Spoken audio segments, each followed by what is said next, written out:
아멘. 예, 오늘 제목 말씀을 요셉이라는 사람이 알고 가진 것, 내가 알고 가진 것이 힘이다, 그 말씀입니다. 우리에게 어떤 문제가 있다 할지라도 내가 그만한 힘이 있다면 내가 무엇을 가지고 있고 무엇을 보는가에 따라서 미래는 달라질 것입니다. 우리가 지난 주일에 신앙은 단순한 명신이 되어서는 안 된다, 그냥 무작정 나는 예수 믿는다 이렇게 해서는 신앙의 성장도 있을 수 없고, 따라서 진정한 구원의 축복도 받지 못하게 됨을 말씀받았습니다. 신앙이라는 것은 지식에 동반되어야 됩니다. 도대체 신앙이 무엇인지, 예수가 누구인지, 하나님이 누구인지, 성령이 무엇인지 그에 대한 아는 지식이 있어야 됩니다. 그 지식에 따라서 맞구나, 맞아, 동의가 따라야 됩니다. 내가 아멘이 돼야 됩니다. 그런 가운데서 내가 내 삶을 그분에게 다 맡겨도 되겠다, 맡기는 신뢰가 따르는 것이 한마디로 신앙이다, 이제 그런 말씀이지요. 이것을 알지 못하는 막연한 신앙은 잘못된 신앙이고 사탄의 역사 속에서 오히려 어려움을 당할 수가 있습니다. 그 지식을 내가 인정하고 신뢰하는 것이 참된 믿음이다, 그 말씀입니다. 예수가 누구냐? 그리스도라는 사실입니다. 이 땅의 모든 인생의 모든 문제를 해결하시는 그분이라는 것입니다. 저주와 죄악과 사탄의 권세에서 우리를 건져주시는 그 유일하신 분이 바로 예수님인데 그리스도라는 것입니다. 그렇구나, 예수 그리스도가 나의 주, 나의 하나님이시다, 이렇게 받아들이는 겁니다. 이게 신앙입니다. 이제 예수님께 나의 삶을 다 맡겨야 되겠다고 하는 것이 참된 믿음이라는 것입니다. 오늘 요셉이라는 사람이 바로 그런 삶을 살았기에 요셉이 자기는 물론이고 자기 가정 가문 더 나가서 한 시대를 살리고 전 세계를 살리는 이런 복된 인생을 살았다는 것이 요셉의 삶이었습니다. 요셉 한 사람에 대해서 성경을 기록해도 아마도 현재 이 두께의 성경을 다 기록할 수 있지 않겠는가, 그만한 요셉의 영향이 있었다는 것입니다. 도대체 요셉은 어떤 사람이냐? 현실에서 승리했던 사람입니다. 어떤 문제, 어떤 상황, 어떤 여건, 어떤 조건, 어떤 문제일지라도 거기에 개의치 아니하고 정말로 내가 누구며 지금 하나님이 지금 어디 계신가를 알고 있었던 그런 장본인이었습니다. 요셉은 어떤 사람이기에 자신을 버리고 죽이려고 했던 이 형들을 용서할 수 있었을까? 우리가 창세기 쭉 보면은 요셉에게는 10명의 형들이 있었는데 이 10명의 형들이 요셉을 그만 죽이려고 하다가 저 애굽에 팔아버렸습니다. 평상시에 좀 소위 눈꼴 사나웠던 그런 모습들이 있었겠지요. 근데 형들이 동생을 인정하지 아니하고 동생을 긍휼히 여기지 아니하고 내 마음에 들지 않는다 해서 그만 동생을 팔아버리는, 이런 죽이는 이런 자리에 들게 만들었으니까 원수잖아요. 자, 이런 가운데서 이제 마침내 요셉이 애굽의 총리가 된 가운데서 이들이 요셉 앞에 나타나게 되었습니다. 요셉이 시험을 해봤습니다. 시험을 해보니까 과거에 자기의 형들의 모습이 아니었습니다. 과거에 자기 형들은 투기요, 시기요, 정말로 분쟁이요, 분열이요, 변명, 그런 사람이었는데 이제 요셉에게 나타났던 이 형들의 모습이 이제는 정말 내 아버지의 자녀, 형제 우위에 있는 그런 한 모습을 보게 되었습니다. 무엇을 가졌기에 요셉이 참 이런 사람들을 용서해 주었겠는가? 요셉이 살을 살아온 이 곡식을 살아온 형님들을 만나고 동생 베냐민을 이제 또 만나게 되었습니다. 이제 시험을 해보러 가는 데서 완전히 이들이 회개했던 그 모습을 발견했습니다. 요셉이 자기를 드러내도 되겠다. 당신들이 팔았던 이 요셉이 지금 애굽의 총리로 있는 바로 이 당사자, 이 사람입니다. 이것을 이제 알려주었습니다. 그 얼마나 반가웠는지 주변의 모든 사람, 애굽 사람들을 다 물리치고 큰 소리로 오늘 울었습니다. 자, 이런 가운데서 그 소리가 얼마나 큰지 애굽 왕 저 바로의 귀에까지 들리게 되었다라고 말씀을 주고 있습니다.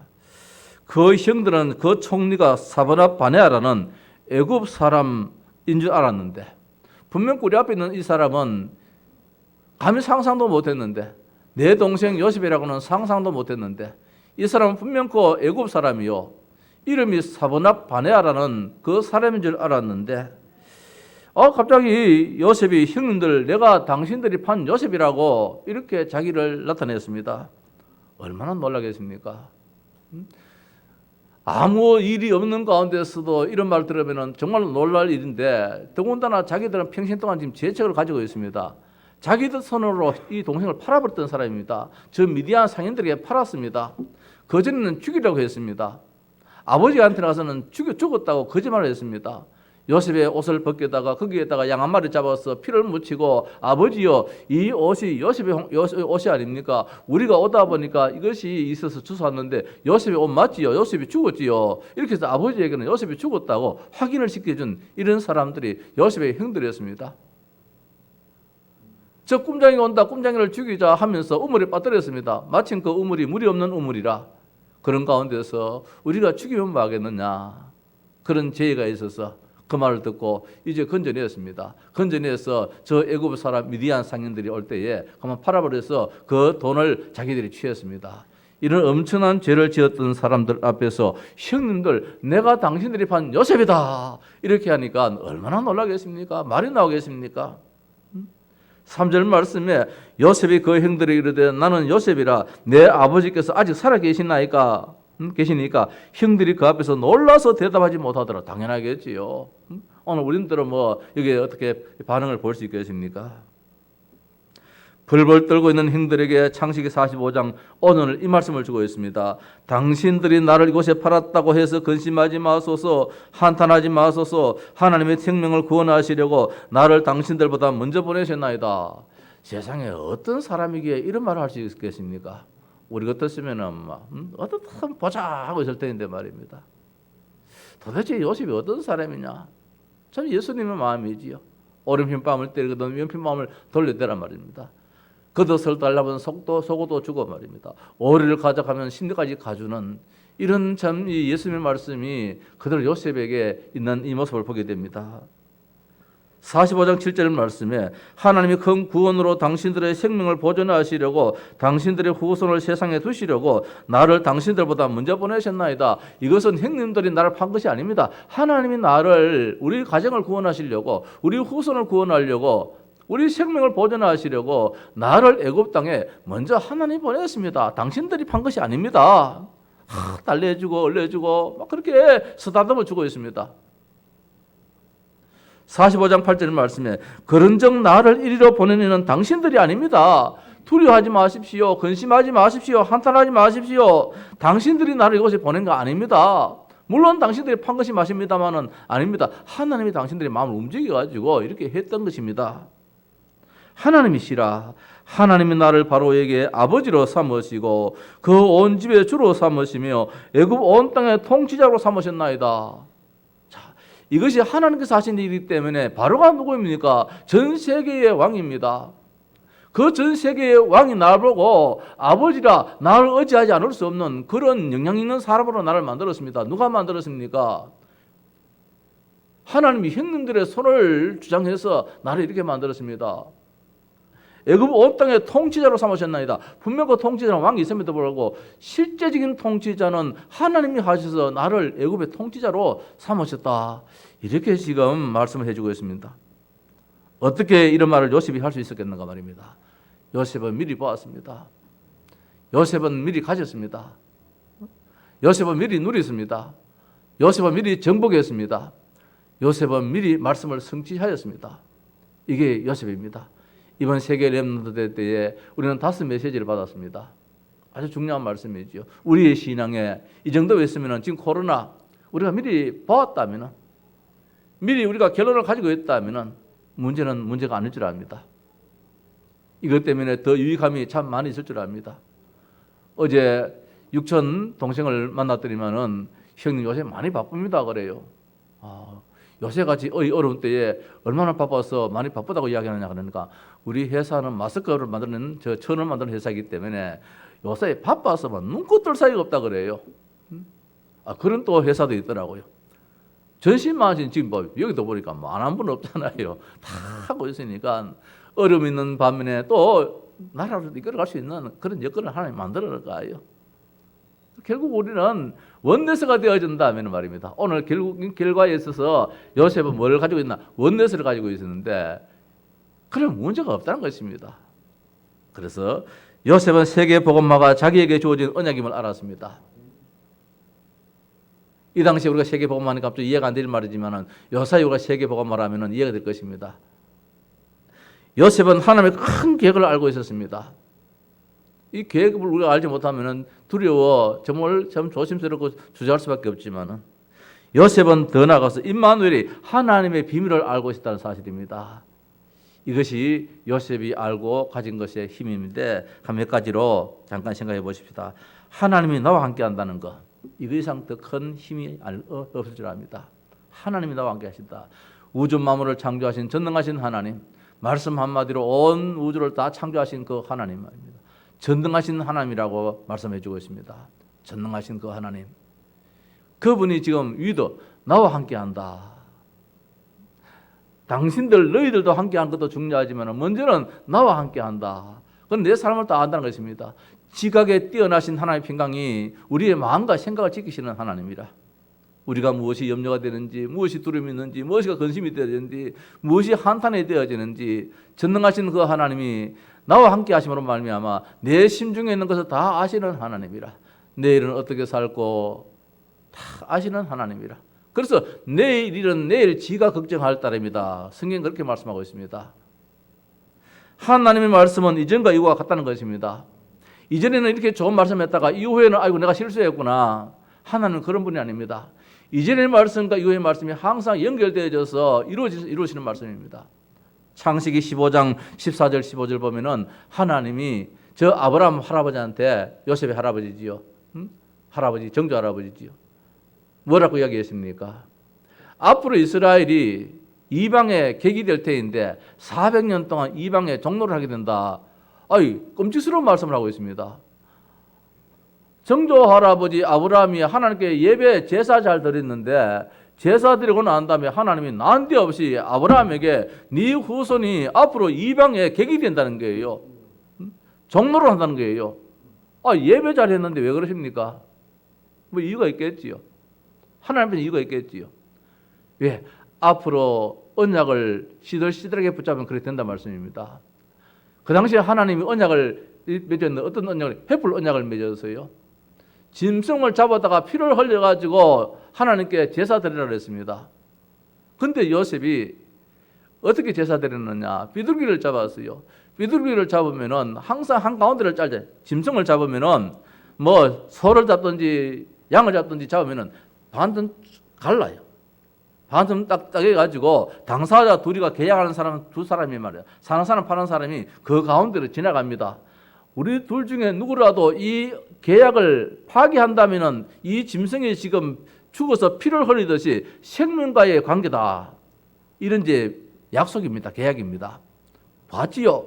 이 짐승이 죽어서 피를 흘리듯이 우리 둘 중에서 이 계약을 깨뜨리면은 이와 같이 망한다는 것이에요. 그걸 철저하게 하나님 그 당시에 하나님과의 관계 속에서 그 계약을 맺었어요. 근데 그때 아브라함이 비둘기를 가지고 제사를 드렸는데 그 비둘기를 어떻게 했습니까? 잡지를 않았어요. 쪼개질 않았어요. 원래 비둘기는 안 쪼개도 그 당시 관습이 너무 작으니까 작은 거 쪼개다가 완전히 다 박살낼 수 있으니까 작은 요런 짐승들은 그대로 드리는 그런 관습법이 있었어요. 자, 하나님은 관습법에 의해서 지금 묶이지 않습니다. 철저합니다. 앞으로 이스라엘이 시대가 흘러가면서 하나님과 관계가 어떤 관계가 희미해질 수 있는 관계가 있다는 말씀입니다. 하나의 관습의 전통에 매여가지고 신앙생활을 할 수 있다는 것입니다. 신앙 그것은 아닙니다. 오직입니다. 영과 진리입니다. 영적 예배입니다. 하나님 말씀에 붙잡혀서 예배하는 것이 하나님께서 원하시는 하나님의 백성들에 관한 관심인데, 자, 앞으로 아브라함이 이 관습에 의해 가지고 예물을 드렸다면 앞으로 이 후손들은 어떻게 해야 되겠느냐? 옳게 예배 드리겠나 말입니다. 지금 우리 시대에 가장 걱정스러운 것이 이 코로나다. 이런 것 때문에 예배가 지금 희미해지고 있는데, 예배가 희미해지면은 어떻게 되느냐? 앞으로는 교회가 없어져 버려요. 앞으로는 시대가 망해버린단 말입니다. 그래서 한국교회가 세상에서 지탄을 받으면서 예배하는 이유가 어디 있느냐? 성경을 알기 때문에 그래요. 우리 세상 사람들 지금 지탄 많이 받습니다. 어저께도 제 조카가 이야기합니다. 벌써 이야기해서 고향에 좀 다녀왔는데 가니까 이제 여럿이 모이잖아요. 뭐 이런 사람 저런 사람 있는데 이 조카가 교회를 얼마나 욕을 하는지 목사를 얼마나 욕을 하는지 정부가 하자하면 좀 따라주면 좋은데 왜 교회는 그러냐고 막 비난을 하더라고요. 왜 합니까? 듣고 있어야 되지요. 그 사람들한테 이런 이야기해서 알게 되겠습니까? 알 수 있습니까? 불신자들인데. 교회가 지금 성경 66권에서 말씀하시는 이 언약을 우리가 어떻게 지켜나가느냐? 그래서 창세기 25장에서 하나님이 언약이 희미해지는 시대가 올 터인데 그때는 뭐냐? 애굽의 이방에 객이 된다면 종로를 한단 말입니다. 그것이 창세기 41장에 요셉이 감옥에 갇혔을 때에 바로 임금이 꿈을 꾸게 되어졌어요. 이게 시작이에요. 요셉은 그 사이에 있었단 말씀입니다. 그 사이에 있어도 하나님을 놓치지 않았습니다. 하나님이 함께 한다는 사실입니다. 노래했을 때도 하나님과 함께 하시는 사실을 알아서 하나님 나라를 누렸습니다. 그 삶이 형통했다고 했습니다. 감옥에 갇혔을 때도 하나님의 나라가 임했습니다. 그 감옥 안에서도 사람을 움직여 나갔습니다. 거기에서 정치적인 발판을 다지게 되었습니다. 하나님 나와 함께 하신다. 절대로 흔들리지 않았다는 사실입니다. 아마 성경에 더 깊이 여기있다면 요셉이 그 어려움 가운데서도 노예 생활 가운데서 하나님께 기도하는 시간을 안 가졌겠나 말입니다. 그것도 다 기도를 안 했겠는가? 어디서 구해왔는지 하나님께 제단 쌓는 그런 시간도 안 있었겠나 말입니다. 요셉이라는 사람이. 두 번째, 하나님이 우리와 함께 한다는 임마누엘의 사실을 요셉은 알고 가졌습니다. 임마누엘. 자, 나와 함께 하신 하나님, 우리와 함께 하신 하나님, 여기 이 목사와 함께 하신 하나님, 우리 온 성도들과 함께 하신 하나님, 우리와 함께 하신 하나님. 뭐 다 없고 내 혼자 있으면 막 계십니까? 어느 사람이 저 산꼭대기에 올라가서 하나님 저것도 없어지고 저것도 없어지고 다 없어지고 나중에 지 혼자 남아. 그 지 혼자 남으면 막 계십니까? 우리라는 이 엄청난 사실입니다. 요셉의 말을 야곱이 간직했습니다. 아버지가. 이게 중요해요. 오늘 여기서 목사가 강단에서 메시지할 때에 우리 온 성도님들이 마음에 간직할 수 있는 말입니다. 그런 축복이지요. 세계가 흉년이 들었습니다. 이 세계의 흉년이 당연한 막연한 흉년이 아닙니다. 이것이 뭡니까? 세계 복음화로 연결된다는 것. 하나님을 아는 사람이 저 애굽에 가서 하나님을 증거할 수 있는 그런 기회로 하나님이 만드시다는 것입니다. 창세기 39장 6절 말씀에 이제 노예로 시작됩니다. 이 노예는 우리 인간성은 끝이지요. 마지막 이 제일 내리막길이잖아요. 그러나 하나님은 그때부터 하나님의 시간표로 시작하는 시간표라. 오늘 우리에게 가장 어려운 이 시간표가 다시금 하나님은 우리를 세계복음화할 수 있는 그런 시간표로 만들어줄 줄 믿습니다. 시작의 시간표로. 어떻든 우리는 기도할 수밖에 없는 것이지요. 그런 가운데 불신자가 이 보디발이 감동을 받아가지고 말입니다. 요셉을 볼 때에 진짜 너는 하나님이 함께 하시는구나. 이렇게 인정도 해줍니다. 감옥에서 하나님의 계획도 받았습니다. 감옥에서 장관을 이제 나가게 하는 데에 큰 힘이 되어 줬습니다. 근데 애굽 왕이 그때 꿈을 꿨습니다. 그때에 이제 이 장관이 꿈을 기억을 하게 되었지요. 그 결과 총리가 되어지는 모든 것이 하나씩 합력해 가지고 하나씩 일어나가는데 이 사람에게도 하나님이 역사하시고 저 사람에게도 함께 역사하시고 일을 만들어 나가시는 하나님이시다. 오늘 우리 교회에 여러 성도들 한 분 한 분의 하나님 다 함께 있음에 있어 가지고 이제 원내에서 하나님으로 만들어 나간다는 사실입니다. 모든 것에 함께 하시는 이제 원내에서 하나님이지요. 요셉은 세 가지를 알았습니다. 나와 함께 하시는 하나님, 우리와 함께 하시는 하나님, 모든 일에 함께 하시는 하나님. 오늘 우리 성도들이 이 사실만 안다면은 무슨 문제가 있어도 하나님께 기도할 수 있겠다는 것입니다. 가정 문제입니다. 요셉에는 가정 문제가 있었습니다. 어머니가 4사람입니다. 아버지 1사람에 그 형제들이 12명에다가 딸 누나까지 13명이었습니다. 그 다 배가 다 달라요. 그러니까 얼마나 집이 어렵겠습니까? 근데 어릴 때 어머니가 죽었습니다. 또 형들로부터 팔렸습니다. 엄청난 상처였습니다. 가정 문제는 둘 중에 하나예요. 상처로 남든지 발판으로 되든지 말입니다. 내 아는 분은 고향이 싫다 그래요. 왜 고향이 싫나? 고향 가기 싫다 그래요. 어릴 때에 아버지가 일찍 세상 떠나서 너무너무 고향에서 어려움을 많이 당해서 고통을 당해서 고향이 싫다 그래요. 상처지요, 상처. 그러나 요셉은 그것을 상처로 만들지 않고 발판으로 만들었습니다. 노예입니다. 얼마나 고통스럽습니까? 얼마나 힘듭니까? 그러나 그 고통이 아니라 요셉이 하나씩 기도하는 것 같아요. 응답을 누리는 그런 시간표로 만들었습니다. 감옥에 들어갔습니다. 어둠입니다. 아무것도 이제 보이지 않습니다. 답답함입니다. 그러나 그 시간표가 무엇이냐? 요셉을 요셉되게 만드는 하나님의 성공의 시간표로 하나님 역사를 하더라는 것입니다. 총리가 되었습니다. 얼마나 그만들겠습니까? 얼마나 교만할 수 있겠습니까? 그럼에도 불구하고 겸손하게 전 세계에 하나님을 나타내는 참된 전도자로 쓰임받았습니다. 이게 요셉의 인생 모습이지요. 이제 원수입니다. 형들이 원수들이 내 앞에 나타났습니다. 얼마든지 복수할 저를 기회가 왔습니다. 그럼에도 불구하고 용서를 해주었습니다. 이것이 오늘 이 말씀 아닙니까? 형님들 근심하지 마십시오. 한탄하지 마십시오. 원내에서 하나님입니다. 하나하나 전부 다 합력하여서 가정 문제도 저 노예 문제도 감옥 문제도 어떤 문제도 문제로서 끝내는 것이 아니라 합력해 가지고 다 선을 이루어지는데 하나님의 뜻을 이루어 나가더라는 것입니다. 성도 여러분, 이 시대의 어려운 시대에 하나님 반드시 하나님의 뜻을 이루어 나갑니다. 어떻게? 더 아름다운 모습으로, 더 덕스러운 모습으로. 요셉이 안 망했습니다. 요셉이 안 죽었습니다. 전 세계를 살리는 사람이 되었습니다. 자, 예수 그리스도를 가졌으면 말입니다. 오늘 우리는 지난 주일날 나에게 예수가 있는가 그렇게 질문을 해보자 했습니다. 아마 한 주간 동안도 우리 성도들 예수가 있는가 많은 질문을 안 했겠습니까? 때로는 진짜 내가 예수가 있는가 안타까워할 수도 있었겠고, 아 예수가 나한테 당연히 있지 담대할 수도 있을 것이고, 아니면 다시 한번 돌아볼 수 있는 그런 시간도 가진 줄 압니다. 예수 그리스도를 가졌음을 한순간도 놓치지 말자는 것입니다. 이 말씀은 하나님이 나와 함께 하신다는 것입니다. 하나님이 우리와 함께 하신다는 사실입니다. 하나님이 더 나아가서 모든 일에 개입하신다는 사실입니다. 이번에 우리 유종성 집사님의 가정에 온 형제들이 이제 예수를 안 믿는 이런 가운데서 장례를 칠 때 많은 어려움도 있을 줄 압니다. 걱정할 거 없습니다. 하나하나 하나님이 복음의 역사로 만들어 갈 줄 압니다. 그래서 어느 날 그때는 이랬는데 하나님이 이렇게 지금 하셨구나, 그 시간도 올 줄로 압니다. 어제 제가 고향에 가서 가보니까 거의 다가 많은 이 형제간들 가정에, 사촌들 가정에 거의 다가 예수 믿는 사람들 왔다 거의 다 이제는 가문이 다 복음화 되어 있으니까 부산에 있는 동생도 장로가 되어서 오셨고, 사촌 형님도 장로가 되어 오셨고, 또 사촌 형님도 또 장로가 되어 오셨고 말입니다.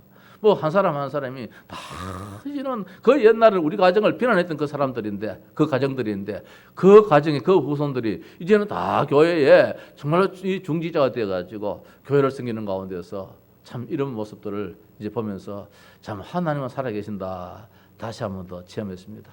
오늘 우리 한 사람이 어떤 위치에 있느냐? 요셉의 위치에 있죠. 요셉이 봤던 것, 요셉의 가족이 있던 것 말입니다.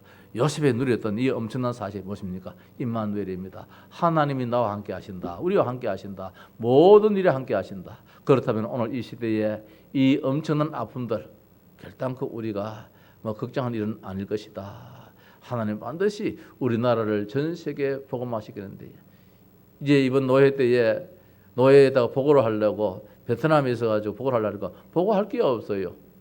지금 사역이 안 일어나니까 말입니다. 저 현지에서도 베트남에서도 이동 제한을 시키니까 이 신학생들이 움직이지를 못해요. 참 답답한 일이지요. 지금은 뭐 하는 시간표겠습니까? 기도하는 시간표겠지요. 기도하는 시간표. 그래서 기도 제목을 이제 실었습니다. 노예 보고에 이제 기도 제목을 실어가지고 전에 같았으면 그냥 우리가 회의 보고만 실었는데, 이번에는 베트남을 향한 기도 제목을 실어서 온 노예원들이 그 기도 제목 가지고 베트남을 위해서 기도해달라 이래 되어지니까 또 하나님 또 다른 계획이 또 있겠지요. 더 유익됨으로. 그래서 문제 앞에서 우리가 흔들리지 말고 요셉의 승리에서 온 가문을 살리고 전 세계를 살렸던 것처럼 그런 축복이 우리 온 성도들에게 있을 줄로 믿습니다. 찬송 438